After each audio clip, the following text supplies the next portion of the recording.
Message de Philippe Christori, évêque de Chartres, en ce vendredi 26 décembre 2025. Nous lèverons-nous pour vivre du Christ ? Cette question est posée quand Jésus invite une fillette à se lever pour vivre en sa présence alors qu'on la croyait morte. L'évangéliste Marc nous rapporte cet épisode. Si je souhaite prolonger la lecture de cet évangile, il est heureux en ces jours bénis de faire encore mémoire de la fête de Noël et du mystère qu'elle dévoile. Pour la liturgie de l'Église catholique, nous vivons l'octave de Noël, soit 8 jours pour méditer ce mystère. Ainsi, faisons-nous mémoire quotidiennement de la venue du Messie, Jésus-Christ. Noël, c'est une joie, c'est un mystère, celui de l'incarnation. Ce mot parle de la venue de Dieu par son Verbe divin dans la chair, c'est-à-dire par l'humanité de la Vierge Marie. L'Évangile, selon saint Matthieu, raconte que Marie, avant d'habiter avec Joseph, à qui elle était promise en mariage, conçut un fils par l'action de l'Esprit Saint. Cet enfant sera nommé Jésus, ce qui signifie « Dieu sauve ». Or, Matthieu voit dans une prophétie d'Isaïe faite au roi Akaz l'annonce qu'une vierge enfantera un enfant appelé Emmanuel, nom qui signifie « Dieu avec nous ». Matthieu glisse cette prophétie au milieu de son récit relatant le songe de Joseph qu'un ange appelle à prendre chez lui la Vierge Marie, dorénavant son épouse. C'est pourquoi Jésus sera appelé Emmanuel, puisqu'il est réellement Dieu avec nous, Dieu venu partager notre vie en toutes choses, à l'exception du péché. Avec sa naissance, notre monde bascule. Un sauveur nous est né, qui vaincra le péché et la mort qui frappent l'humanité d'un destin funèbre, nous ouvrant la porte de la vie éternelle dans laquelle nous entrons par notre baptême. En ces jours, je vous invite à méditer les évangiles de l'enfance écrits par saint Luc et saint Matthieu. Jésus est un nouveau-né, fragile et innocent. Hérode, à qui l'on avait annoncé qu'un enfant né dans la région de Bethléem serait roi, craignait pour son pouvoir. Il ordonna que tous les enfants en bas âge soient tués. Joseph comprend dans un songe qu'il doit fuir immédiatement. Il emmène sa femme Marie et leur nouveau-né vers l'Égypte et, selon certaines traditions, jusqu'en Éthiopie. La Sainte Famille est menacée, mais Dieu veille sur eux. Marie, Joseph et Jésus resteront en Égypte jusqu'à la mort d'Hérode. Ils reviendront alors à Nazareth. Marie donne vie à un enfant. Cet enfant est la source de la vie. C'est ce que Jésus affirmera à l'apôtre Thomas. « Je suis le chemin, la vérité et la vie ». Souvent, il redonne vie à des personnes perdues à cause de la maladie ou saisies par des démons, voire déjà mortes. Chrétiens, nous croyons en lui, celui qui accompagne notre vie et nous soutient. En priant dans le silence, nous pouvons l'entendre nous parler, nous dire combien nous comptons à ses yeux, sentir sa présence. Mais demeurons-nous avec lui ? Souvent, les activités du monde nous distraient de cet échange intérieur, même lors de la messe. « Es-tu avec moi ?» nous demande-t-il. C'est dans cet échange personnel, en lui parlant et en reprenant ses enseignements, que nous cultivons notre relation avec lui. La vie chrétienne est réellement une relation d'amour dans un dialogue entre l'aimant, Dieu, et l'aimé, chacun de nous. La question posée demeure. Nous lèverons-nous pour le suivre ? Continuons notre lecture de l'Évangile selon saint Marc qui entrecroise deux situations vraiment dramatiques. Un homme, le chef de la synagogue, a une fille qui en est à la dernière extrémité et une femme dont le corps saigne. L'homme de Dieu est désemparé. Personne ne peut plus rien pour sa fillette. Dans un ultime cri du cœur, il vient rencontrer Jésus et il le supplie d'imposer les mains sur sa fille pour qu'elle soit sauvée et qu'elle vive. Nous avons déjà vu combien Jésus peut être ému de compassion en prenant le temps de guérir ou de libérer les gens comme cet homme saisi par un démon au pays des Géraséniens dont parle la première partie de ce chapitre 5. Aussitôt, Jésus se met en route et il suit ce père au désespoir.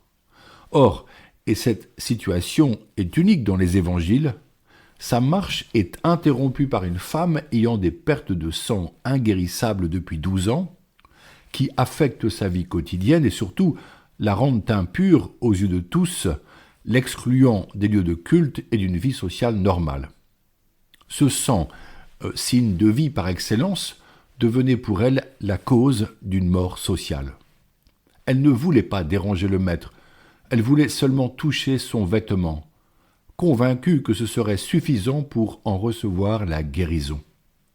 Si je parviens à toucher seulement son vêtement, je serai sauvée, pensait-elle. Quelle belle confiance est la sienne. Elle est certaine que c'est la chance de sa vie. Les médecins n'ont rien pu faire pour elle. Son état a empiré au cours des années. Alors, quand elle parvient à l'approcher, Jésus ressent qu'une énergie s'est échappée de lui. Il recherche qui a pu le toucher. Or tous le touchent, lui disent les apôtres. Alors la femme, saisie de crainte et toute tremblante, sachant ce qui lui était arrivé, vint se jeter à ses pieds et lui dit toute la vérité.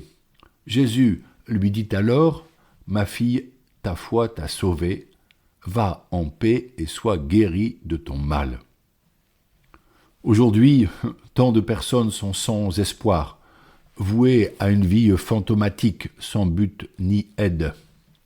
Qui pourra leur faire rencontrer l'amour de Dieu qui les conduira à Jésus? Cette femme reçoit de Jésus la guérison et la paix.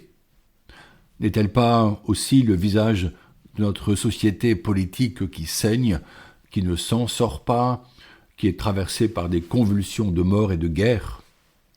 Ne faut-il pas qu'elle rencontre Jésus-Christ afin que l'Évangile éclaire ses relations humaines et ses choix? L'Église, par sa prédication, a apporté à notre culture occidentale ses fondements humanistes et l'attention envers toute personne. L'athéisme détruit cela et peut nous conduire vers le gouffre de l'individualisme quand l'autre souffrant ou pauvre devient transparent à nos regards dans une indifférence mortifère. Quand cette femme est guérie, c'est alors que des hommes viennent trouver le chef de la synagogue pour lui dire que sa fille est morte, qu'il n'est pas nécessaire de déranger le maître. Or, à la surprise de tous, Jésus n'en est pas troublé et demande à l'homme de ne pas craindre, mais de croire seulement. Écoutons le récit, puisque l'Évangile nous le donne avec clarté. Jésus entre et leur dit « Pourquoi cette agitation et ces pleurs? L'enfant n'est pas morte, elle dort. » Mais on se moquait de lui. Alors il met tout le monde dehors, prend avec lui le père et la mère de l'enfant et ceux qui étaient avec lui. Puis il pénètre là où reposait l'enfant. Il saisit la main de l'enfant et lui dit « Talita koum », ce qui signifie « Jeune fille, je te le dis, lève-toi ».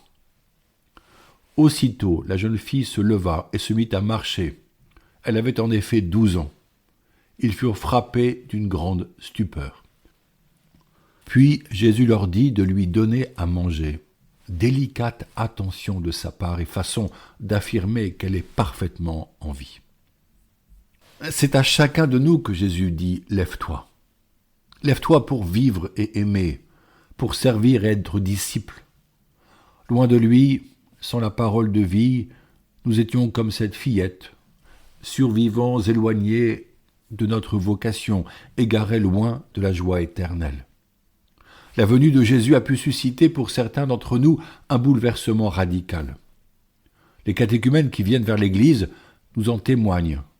Avec la rencontre du Christ, il y a un authentique renouveau, comme cette adolescente dont la maman fut baptisée récemment, me disant que celle-ci n'était plus la même.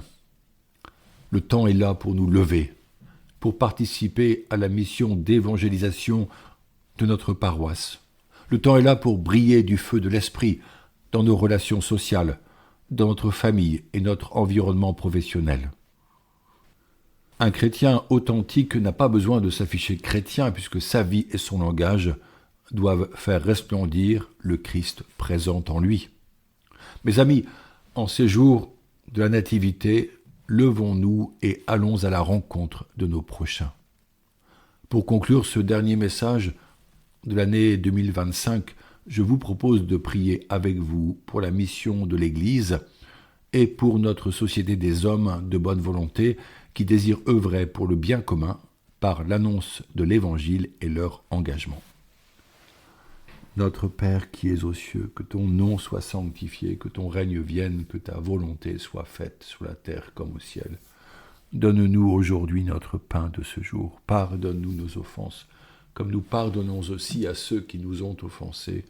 Et ne nous laisse pas entrer en tentation, mais délivre-nous du mal. Amen. Bonne journée et bonne fin d'année.